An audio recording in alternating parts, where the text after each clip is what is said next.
Balan Bakama ale commune min dugu ye wɔɔrɔ ye. Balan Bakama be Narena arrondissement kɔnɔna na Kangaba cercle ale kɔnɔ Kulukoro région o datilan dɔ don.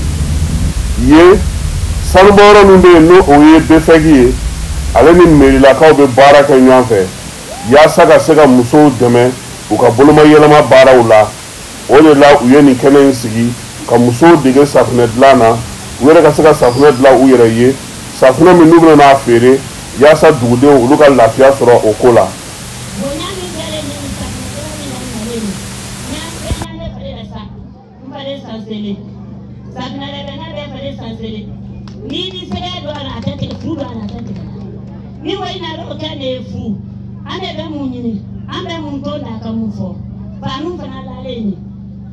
An ka fanu mina ko ka fanu siri an y'a gatigikɛ ɲɛkɔrɔ muso i ka tɛgɛrɛ fɔ o la bɛɛ ma fudi dɔgɔlen n'a kɛ fudi k'a diyalen ye ala ka laɲini ni sabati bɛnmakan min talen ma sara mana ala ka barika don bɛnmakan don. Sanubɔyɔrɔ in n'o ye befɛki ye ale coordinateur ka kuma la n'o ye Sumare ye u ye baara caman de kɛ o de la bi kɔni ale ta ye welewelemada ye ani k'a ɲini musow fɛ k'u cɛ siri u se ka tɔnɔbɔ cogo min u ka nin safunɛ ko in na. Bravo Balan Bakama commune bɛɛ laɲini kelen min bɛ ne fɛ k'a f'u ye u ka ɲɔgɔn minɛ u ka don da kelen fɛ u ka bɔ da kelen fɛ. Ne bɛ société min représenté yan u ka danaya to ne kan.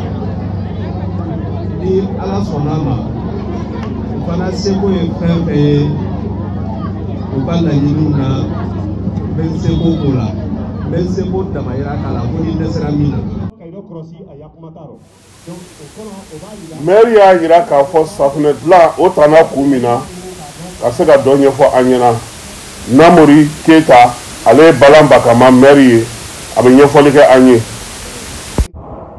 An ye safunɛ ta mun na parce que safunɛ ye produit ye ni i b'a fɛ ka mɔgɔ kalan fɛn na i kana fɛn digi a kun c'est-à-dire mun risque ka bon an ka faamuyali la safunɛ n'i y'a dilan a bɛ se ka san 20 kɛ a tɛ tiɲɛ a tɛ toli a tɛ foyi donc toujours i mana mun b'a nɔ la i bɛ safunɛ dilan et an y'a lajɛ fana safunɛ ye fɛn ye ɲɛnamaya kɔnɔ mɔgɔ tɛ se ka taa k'a to parce que ale de ye sanuya ju ye donc ni sanuya dun tɛ yɔrɔ o yɔrɔ kɛnɛya tɛ yen.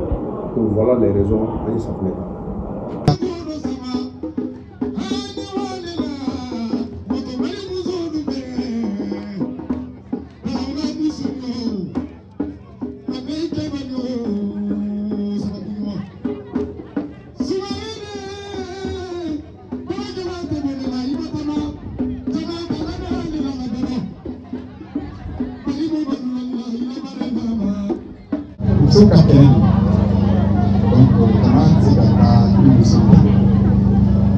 Depuis Angora, il y a des dons là, c'est mon pays dans la même. Alors, on vous la stramita. Oui, il a été. On fera le premier marqué. On fera à consulter pratiquement les deux. Donc, encore une fois, monsieur le président, monsieur le coordinateur, vous avez toute notre reconnaissance, la reconnaissance de votre autorité nationale. La reconnaissance des autorités régionales du gouverneur que je représente ici avec ma délégation. Vraiment, nous vous remercions. Nous vous remercions. Donc, nous disons, Diab Diabo Amen, gouverneur de Anbaka. Parce que, aïwa, on est une société qui a barré que nous. C'est vrai, on a fait des barraques, mais à distance. Nous devons barrer que nous serons à l'Atie. N'a pas fait à la machine à boire en France. Donc, nos sociétés nous font faire que, en ce moment, nous avons pourquoi les actions que mène la société BFM s'inscrivent dans la vision de votre société. Pour que Syria, c'est fait que nous ani anw yɛrɛ le fait que anw wasalen don hôpital Belbek ka baara in ka sira dilan ka école dilan ka ambulance di an ka dɔgɔtɔrɔso ma n'est-ce pas ka panneau solaire di c'est-à-dire que yelen di